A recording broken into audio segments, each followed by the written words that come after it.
Hello बच्चों, let's read the question first.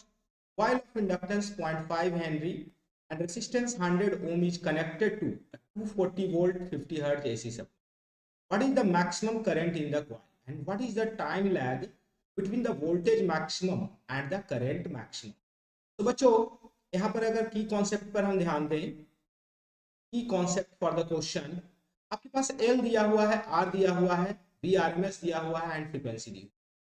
तो हम लोग क्या करेंगे कि सबसे पहले एक्सेल की वैल्यू देखेंगे।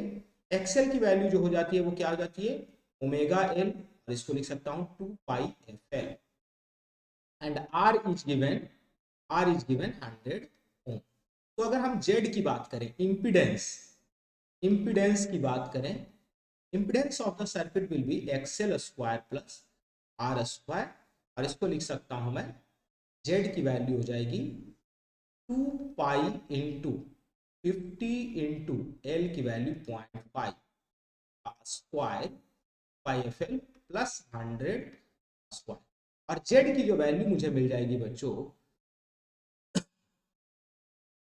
वो हम सॉल्व भी कर सकते हैं या फिर इसको इस तरीके से भी रहने दे सकते हैं, जैसा कि हम लोग इसको सॉल्व करेंगे। थोड़ा सा कॉम्प्लिकेशन है।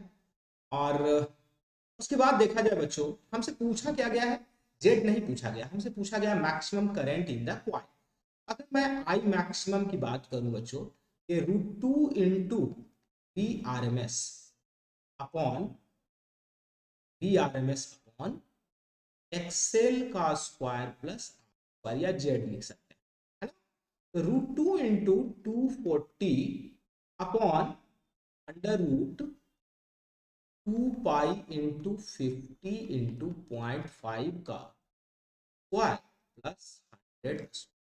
और बेटा बच्चों, ये आई जो मैक्सिमम मिल जाएगी हमें, वो हो जाएगी 1.8। तो मैक्सिमम करंट जो है 1.8 ईयर। बच्चों तो इसको हम लोग हाईलाइट कर देते हैं। अब बात उठती है कि हम लोग को time lag between the voltage maximum and the current maximum निकालना। तो देखिए बच्चों, हमको वोल्टेज मैक्सिमम और करंट मैक्सिमम के बीच में टाइम लैग निकालना है। जैसा कि हम लोग जानते हैं बच्चों, कि जो वोल्टेज का जो इक्वेशन होता है, कॉस ओमेगा टी ले लीजिए, क्योंकि पाई/2 के फेज डिफरेंस पे रेसिस्टिव सर्किट से होता है, और जो करंट है वो I naught cos omega T minus five, ये आपको फाइव से लैग करना। अगर मुझे टाइम लैग जानना है, मतलब कब आई की वैल्यू 0 होगी, तो हम लोग लिख सकते हैं, या आई की वैल्यू मैक्सिमम जब हो जाएगी, आई की वैल्यू को मुझे मैक्सिमम करने के लिए क्या करना पड़ेगा बच्चों, आई की वैल्यू को मुझे मैक्सिमाइज करने के लिए, मतलब टाइम लैग का मतलब ये हो गया बच्चों कि ये जो वोल्टेज है वो करंट के से कितना पीछे है या कितना आगे। यहाँ पर देखा जाए तो करंट पीछे है बच्चों, वोल्टेज पीछे नहीं है, यहाँ कौन है, करंट पीछे है। आई को अगर मुझे मैक्सिमाइज करना है, आई जब आई नॉट के बराबर हो जाएगी, ओमेगा टी माइनस फाइव की वैल्यू क्या हो जाएगी, 0, और टी बराबर क्या हो जाएगा, 5/ओमेगा, जिसको हम लोग क्या कहेंगे बच्चों, टाइम लैग। इसी को हम टाइम लैग कहेंगे। तो 5 की वैल्यू निकालने के लिए हम लोग सबसे पहले tan, जिसको हम लोग कह सकते हैं phase difference, I is the phase difference, XL upon यहाँ पर हम लोग एक्सेल अपॉन क्या लिखेंगे बच्चों, आर, और एक्सेल की वैल्यू है 2 pi F L upon and 2 pi into 50 into, अगर बच्चों हम ध्यान दें तो यहाँ पर एल की जो वैल्यू दी हुई है 0.5 है बच्चों, है ना। एल की वैल्यू 0.5 है, अपॉन आर की वैल्यू जो है वो 100 है बच्चों। हम लोग लिख सकते हैं कि tan फाइव की जो वैल्यू है वो 0.5 इंटू पाई, ये डिग्री में है। तो इसको हम लोग क्या, tan फाइव की वैल्यू हमें 0.5 इंटू पाई है, तो फाइव की वैल्यू जो हो जाएगी वो हम लोग लिख सकते हैं tan इनवर्स। यहाँ पर एक और चीज है बच्चों, ध्यान देना है, एक्सेल की जो वैल्यू हमारे पास दी हुई है कि 50 हर्ट्ज है एसी सप्लाई, बिल्कुल सही है। तो 2 पाई एफ इंटू एल की वैल्यू 0.5 रखा है, तो 100, ये 100 से 100 कैंसिल हो गई, 0.5 इंटू पाई, ठीक है।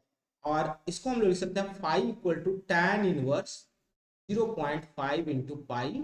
और ये जो वैल्यू मुझे मिल जाएगी बच्चों, ये जो वैल्यू मुझे मिल जाएगी, इसकी इसको हम लोग कह सकते हैं, ये हो जाएगी 57.5 डिग्री। और इसको हम लोग रेडियन में कन्वर्ट करना चाहें तो 57.5 into pi upon 180 radian, right बच्चों।